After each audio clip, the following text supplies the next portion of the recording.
Hello, everyone, and welcome back to World English Podcast, the place where real conversations help you build real English. I'm Mia. And I'm Leo. And Mia, I want to start today with a very honest confession. A confession already? We just started. Go ahead, Leo. So, yesterday, I was at the supermarket. A very normal, everyday situation. And the cashier said to me, "Did you find everything okay today?" A very common question. And what did you say?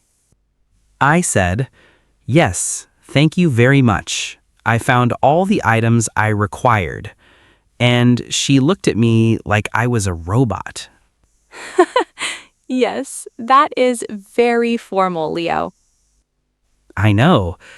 A normal person would say, "Yeah, all good, thanks." Or even just, "Yep." But no, not Leo. Leo says, "I found all the items I required." And this is exactly what today's episode is about. The gap between textbook English and real daily life English. The things people actually say in normal, everyday moments. Yes, not formal, not perfect, just natural. Today, we are going to go through 5 daily life situations. And for each one, we will show you the unnatural way and the natural way, so you always know exactly what to say. And before we start, please subscribe to World English Podcast and hit the bell. New episode every week. Share this with a friend who also sounds a little like a robot sometimes. We say that with love. Let's go! Situation 1. Greetings and catching up. This is the most common daily life conversation. Meeting someone you know and having a short, natural exchange. Okay, so what is the unnatural way people often say this? The unnatural way. Hello, how are you? I am fine, thank you. How are you? Very formal, very stiff. Nobody really says, "I am fine, thank you," in real life. Exactly. Here's what real people say. Hey, how are you doing? Or, hey, how have you been? And the natural response is, not bad. Yourself? Or, pretty good actually. What about you? Not bad. That is interesting. Even if things are going well, people say, "Not bad"? Yes. English speakers often understate things. Not bad actually means things are going quite well. It's a relaxed, modest way to say things are good. What about when you see someone you haven't seen in a long time? Great question. For that, you say, hey, long time no see. Or, oh wow, it has been forever. How have you been? Or even, I feel like I haven't seen you in ages. Ages, like a very long historical period of time. But for English speakers, it just means a long time. Yes, and then to wrap up the greeting and move on naturally, you say something like, well, it was good seeing you. Let's catch up properly soon.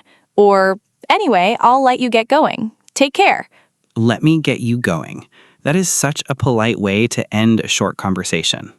Let's do a quick mini conversation. Leo, you're someone I haven't seen in 2 months. Oh, hey, Mia. Long time no see. How have you been? Not bad, actually. Been keeping busy. What about you? Pretty good. I feel like it's been ages since we last talked. I know, right? Anyway, I'll let you get going, but let's catch up properly soon. Definitely. Take care, Mia. And that is a completely natural greeting conversation. Warm, short, real. Situation 2. Asking for things politely. In a shop, in a restaurant, at an office, in daily life. You often need to ask for something, and there is a natural English way to do it. This is where I said, "I found all the items I required." Yes.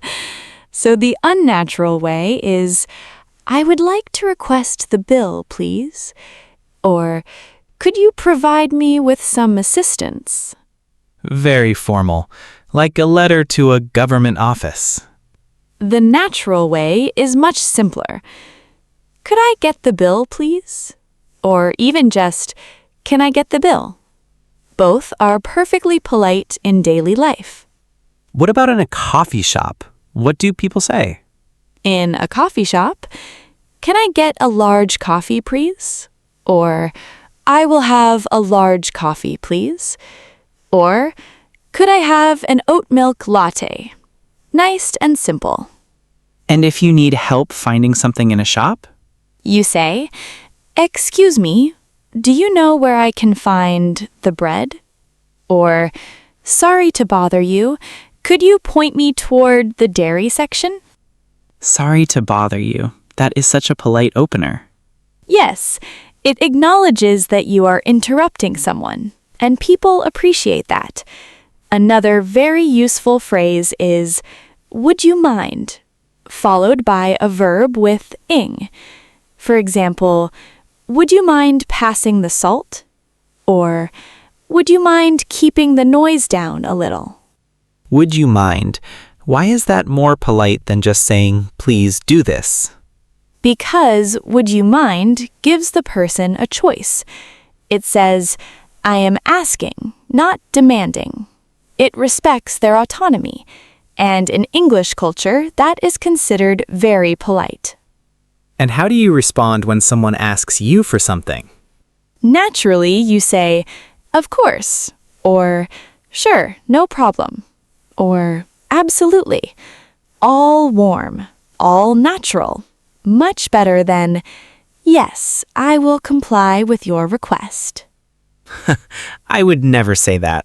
I hope. Mini conversation. Leo, you are a waiter. Good evening. What can I get for you? Hi, could I get the pasta, please? And would you mind bringing some extra bread as well? Of course. No problem at all. Anything to drink? Just water for now, thank you. Sure. I'll be right back. Simple, warm, natural. And notice, no complicated vocabulary, just real phrases that real people use. Situation 3. Making and changing plans. This happens all the time in daily life. You make a plan, something comes up. You need to change it. Let's look at the natural way to do this. What is the unnatural version first? The unnatural version is, I would like to propose that we meet on Saturday. Is that acceptable to you? Very formal, very stiff. Nobody says that to their friends. The natural way to suggest a plan is, hey, are you free this weekend? Or, do you want to grab coffee sometime? Or, we should catch up soon. Are you around on Saturday? Grab coffee. We should catch up. These sound so casual and friendly. Yes. And when someone suggests a time that works for you, you say, that works for me. Or, perfect, I'm free then. Or just, sounds good. And what if the time doesn't work? Then you say, oh, I can't make it that day, actually. Could we do Sunday instead? Or, that's a bit tricky for me. How about the following week? I can't make it. That is a very useful phrase. Polite, clear, not making excuses. Yes. And if you need to cancel a plan at the last minute, you say, I'm so sorry. Something has come up. Can we reschedule? Or, I really hate to do this, but I have to cancel tonight. I'm sorry. I really hate to do this. That phrase shows that you feel bad about canceling. It's considerate. Yes. And the response from the other person is usually, no worries at all. We can rearrange. Or, that's okay. Hope everything is all right. Hope everything is all right. Such a kind thing to add. Mini conversation. Leo, let's make and then change a plan. Hey, Mia, are you free this Saturday? I thought we could grab lunch. Oh, that sounds great. Saturday works for me. What time were you thinking? Maybe around 1? Perfect. 1 o'clock sounds good. Actually, Mia, I'm so sorry. I just remembered I have something on Saturday afternoon. I really hate to do this, but could we do Sunday instead? No worries at all. Sunday is fine. Same time? Yes, thank you for being so understanding. And notice how the whole plan was made and changed with completely natural phrases. No awkwardness, no stiffness. Just real conversation. Situation 4. Expressing opinions naturally. Because in daily conversation, you always share what you think, and how you say it matters just as much as what you say. What is the unnatural version? The unnatural version. In my personal opinion, I believe that this situation is not ideal. Very written, very formal. Nobody talks like this at the dinner table. Ha, unless you're writing an essay. Exactly. The natural way to share an opinion casually is, honestly, I think it is a bit much. Or, if you ask me, it could have been better. Or, I don't know, something just feels off about it. Something feels off. That is a very natural way to say something seems wrong without being too direct. Yes.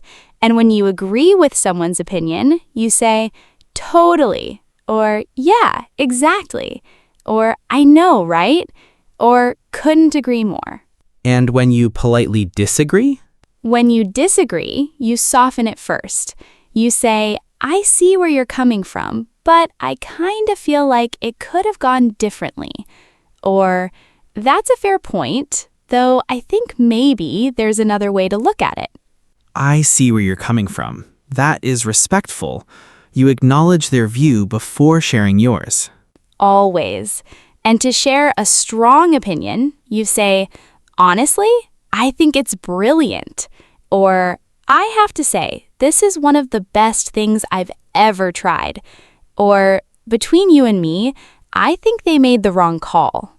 Between you and me, like it's a secret, even if it's not really a secret. Yes, it gives the opinion a feeling of intimacy, like you're sharing something special just with that person. Mini conversation. Leo, tell me what you thought of a movie. Honestly, I think it started really well, but the ending felt a bit off. Really? I loved the ending, actually. I see where you're coming from. It was emotional, but if you ask me, it felt a little rushed. That's a fair point, actually. Though I think that was the whole idea. Everything happening fast. Yeah, maybe you're right. I hadn't thought of it that way. And that is how real people discuss and share opinions in daily English conversation. Soft, open, respectful, natural. Situation 5. Showing you are listening.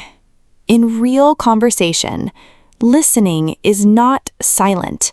You respond as the other person speaks. You signal that you are engaged. And English has specific phrases for doing this naturally. What do people say while the other person is talking? They say, yeah, right, uh-huh.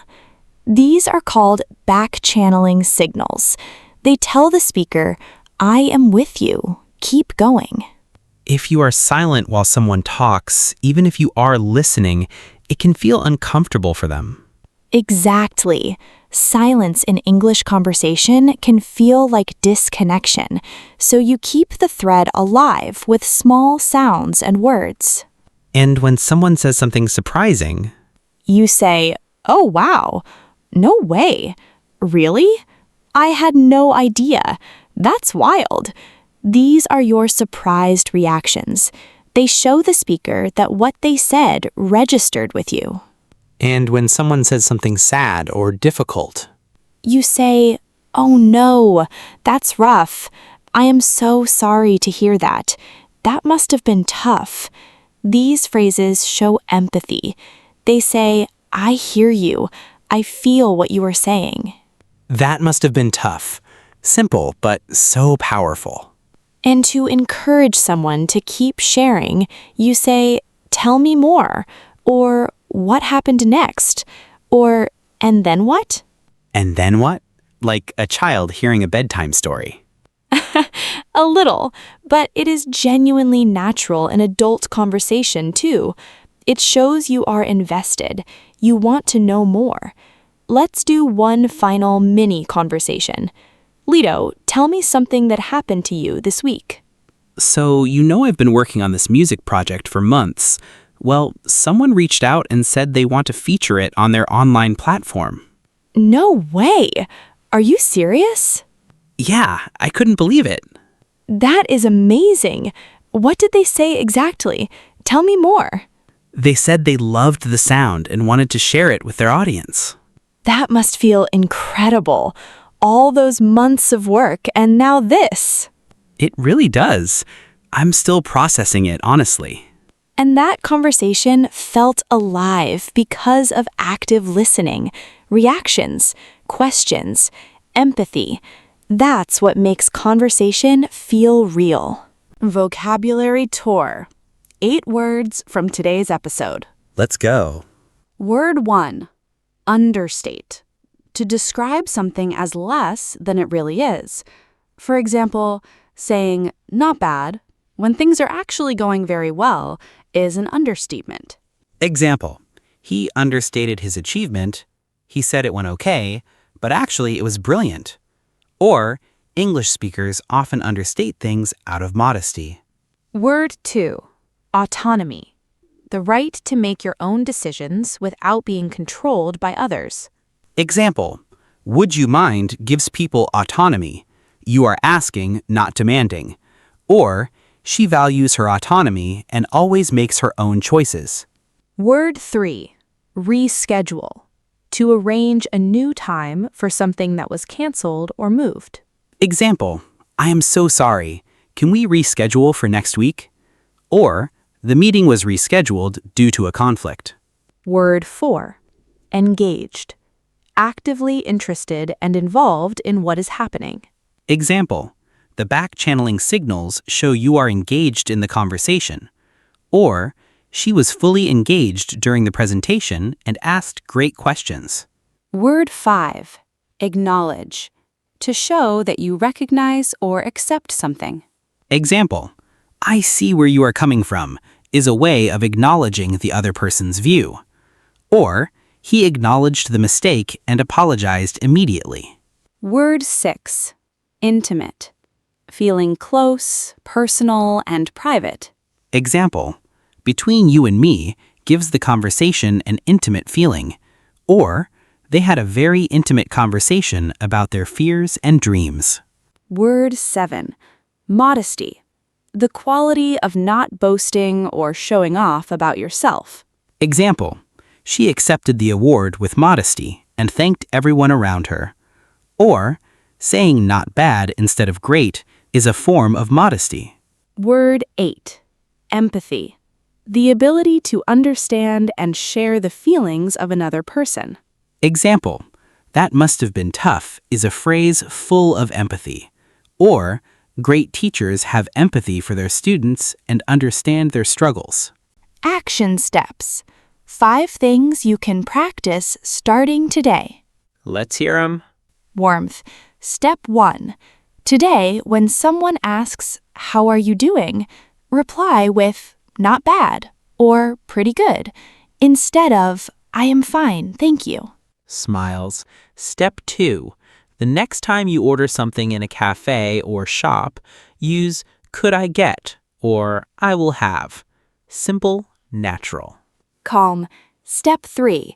The next time you make a plan with someone, use "Are you free?" or "Do you want to grab?" Not "I would like to propose." Step 4. In your next conversation, react out loud. Say really or no way or that must have been tough. Show the person you are listening. Warmth. Step 5. Write in the comments which situation from today was most useful for you, and write one natural phrase you are going to use this week. Calm. Quick recap. Situation 1. Greetings. Hey, how have you been? Long time no see. Let's catch up. Warmth. Situation 2. Asking for things. Could I get? Would you mind? Sure, no problem. Calm. Situation 3. Plans. Are you free? Sounds good. Something came up. Can we reschedule? Thoughtful. Situation 4. Opinions. Honestly, I think. I see where you are coming from. Between you and me. Warmth. Situation 5. Listening. No way. Tell me more. That must have been tough. Smiles. Real English is not about perfect grammar. It's about the right phrases in the right moments. Calm. And if this episode helped you, please like it, subscribe to World English Podcast, and share it with one friend who wants to sound more natural in English. Warmth. This was World English Podcast, and I'm Leo. Smiles. And I'm Mia. Until next time, speak naturally, stay curious, and remember, every real conversation is a step closer to fluency. Both. Enthusiastic. Bye, everyone. Keep it natural.